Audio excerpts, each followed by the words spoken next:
एक बार की बात है, गोस्वामी तुलसीदास जी अवध में थे। वे सरयू नदी में स्नान करने आए। जब वे नदी में उतरकर अंदर की ओर जा रहे थे, उसी समय एक महिला भी वहां स्नान करने पहुंची।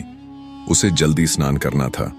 उसने तुलसीदास जी को देखकर प्रणाम किया और कहा, बाबा जी, मुझे शीघ्र स्नान करना अनिवार्य है।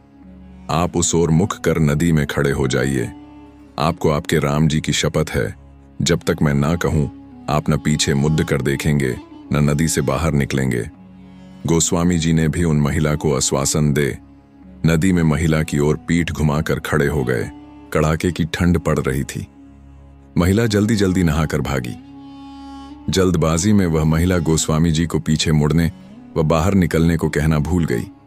इस कारण गोस्वामी जी घंटों नदी में ही रह गए। जब इतनी देर हो गई और गोस्वामी जी मंदिर नहीं पहुंचे, तब लोग हर जगह उन्हें ढूंढने लगे। ढूंढते ढूंढते पता चला कि गोस्वामी जी स्नान करने गए थे। तब से अभी तक वापस नहीं आए हैं। उनके साथ के लोग सरयू नदी के किनारे जा पहुंचे।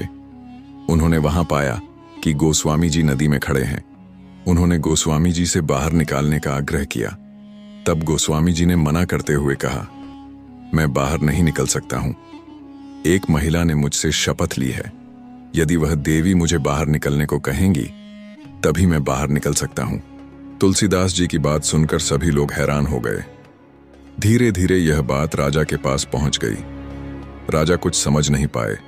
वह शीघ्र ही गोस्वामी जी के पास पहुंचे। राजा ने गोस्वामी जी से बाहर निकलने की विनती करते हुए कहा, किसी व्यक्ति की शपथ के कारण इस कड़ाके की ठंड में नदी में खड़े रहना स्वास्थ्य के लिए सही नहीं है। सबसे महत्वपूर्ण आपका स्वास्थ्य है। परंतु गोस्वामी जी ने उन्हें मना करते हुए बताया कि मेरे से कहीं अधिक मेरे प्रभु का नाम महत्वपूर्ण है। उन देवी ने मुझे मेरे प्रभु श्री राम की शपथ दिलाई थी। उनका नाम मेरे पूरे अस्तित्व से अधिक महत्वपूर्ण है। राजा ने गोस्वामी जी से पूछा, बाबा जी, उन देवी का नाम क्या है? कहाँ की रहने वाली हैं वो? इस प्रश्न पर तुलसीदास जी ने राजा से कहा, मुझे मालूम नहीं है। तब राजा ने पूरे अवध में ढोल बजवा के उन महिला को शीघ्र सरयू नदी के तीर पर उपस्थित होकर गोस्वामी जी को शपथ मुक्त करने का आदेश दिया।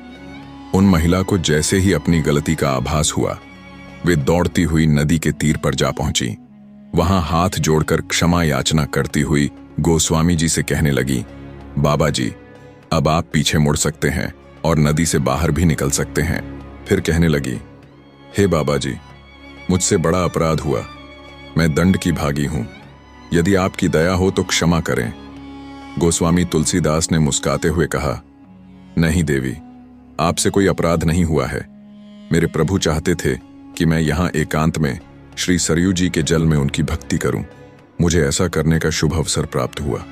इसके लिए आपको धन्यवाद। ऐसे होते हैं सिद्ध पुरुष, अंतः शांत। यह भारत भूमि है, देवभूमि है, जिसे भगवान भी अवतरित होने के योग्य समझते हैं। भारत भूमि संतों की भूमि है। अनंत काल से कितने ही बड़े अर्षि, मुनि, महात्मा, संत जन, साधु यहाँ जन्म लेते आए हैं।